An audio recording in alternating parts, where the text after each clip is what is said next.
Pink salt শরীরের জন্য কতটুকু ভালো বা খারাপ? পিঙ্ক সল্ট আসলে হিমালয়ান পিঙ্ক সল্ট নামে পরিচিত, যেটি পাকিস্তান থেকে আমাদের দেশে আমদানি করা হয়। এটি আমাদের দেশে তৈরিও হয় না বা আমাদের দেশে পাওয়াও যায় না। যেহেতু এটি বাইরে থেকে আমদানি করে নিয়ে আসতে হচ্ছে, এটির দাম কিন্তু স্বাভাবিক লবণের চেয়ে অনেক অনেক গুণ বেশি, যেটি সাধারণ মানুষের ক্রয় ক্ষমতার বাইরে। পিঙ্ক সল্ট হচ্ছে একটি খনিজ লবণ, যেটার মধ্যে বিভিন্ন রকম মিনারেলস পাওয়া যায় এবং লবণের যে মূল উপাদান অর্থাৎ সোডিয়াম ক্লোরাইড, এতে আছে 96 থেকে 97%, যেখানে আমাদের যে সাদা লবণ বা খাবারের লবণ আমরা যেটাকে বলে থাকি, সেখানে 99%ই হচ্ছে সোডিয়াম ক্লোরাইড। এই সোডিয়াম ক্লোরাইড আমাদের দেহের জন্য অত্যন্ত গুরুত্বপূর্ণ একটি উপাদান। পিঙ্ক সল্টের মূল উপাদানের মধ্যে সোডিয়াম ক্লোরাইডের পাশাপাশি কিছু মাইক্রো মিনারেলস থাকছে, যেমন magnesium, manganese, zinc, chromium, iron ইত্যাদি কিছু মাইক্রো মিনারেলস থাকছে।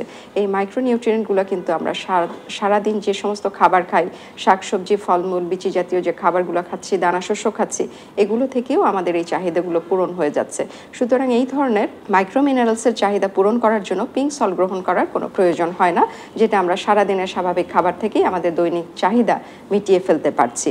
আমাদের খাবার লবণের মূল উপাদান হচ্ছে 99% সোডিয়াম ক্লোরাইড এবং এতে অতিরিক্ত পরিমাণে যোগ করা আছে আয়োডিন, যা 1989 সালে সরকারিভাবে লবণের সাথে যুক্ত করা হয়েছে। বাংলাদেশে বিভিন্ন রকম আয়োডিনের অভাবজনিত রোগ, যেমন গলগণ্ড, বুদ্ধি প্রতিবন্ধিতা, শারীরিক বিকলাঙ্গতা এবং মেন্টাল রিটার্ডেশন দূর করার জন্য, আয়োডিন ডেফিসিয়েন্সি দূর করার জন্য সরকার এই প্রকল্পটি হাতে নিয়েছিল।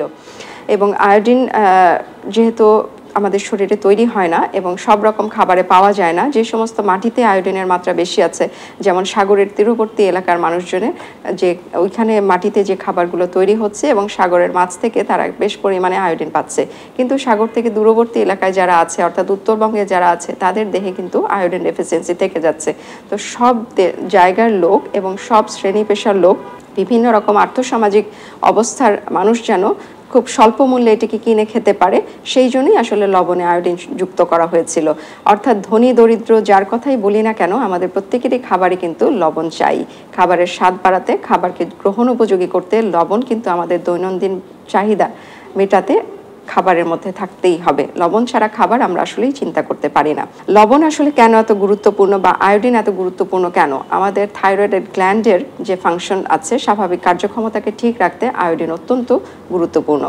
আয়োডিন আমাদের থাইরয়েড গ্ল্যান্ডে থাইরক্সিন হরমোন তৈরি করে। এই হরমোনটি আমাদের বিপাক প্রক্রিয়াকে ঠিক রাখে, অর্থাৎ কার্বোহাইড্রেট, প্রোটিন, ফ্যাট, ম্যাক্রোনিউট্রিয়েন্টগুলোর যে বিপাক প্রক্রিয়া হয়, এই প্রক্রিয়াকে ঠিক রাখার জন্য আয়োডিন অত্যাবশ্যক। আমাদের শরীরে তাপমাত্রা ঠিক রাখতেও আয়োডিনের গুরুত্বপূর্ণ ভূমিকা রয়েছে।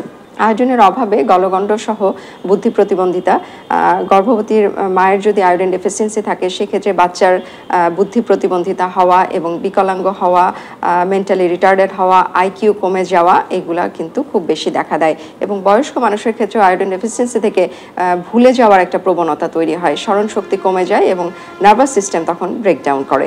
তো সেই জন্য আমাদের খাবারে দৈনন্দিন চাহিদাতে অবশ্যই আয়োডিন রাখতে হবে।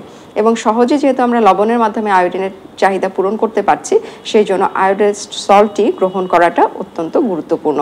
পক্ষান্তরে পিঙ্ক সল্টে কোনো আয়োডিন নাই এবং অনেকে বলে থাকে যে পিঙ্ক সল্ট গ্রহণ করলে প্রেশার কমে যাবে বা হার্টের সমস্যা কমে যাবে, কিন্তু পিঙ্ক সল্টের যদি আমরা মূল উপাদানের দিকে খেয়াল করি, সোডিয়াম ক্লোরাইড, আমাদের খাবারের লবণে সোডিয়াম ক্লোরাইড 99%, পিঙ্ক সল্টে সোডিয়াম ক্লোরাইডের পরিমাণ 96 to 97%।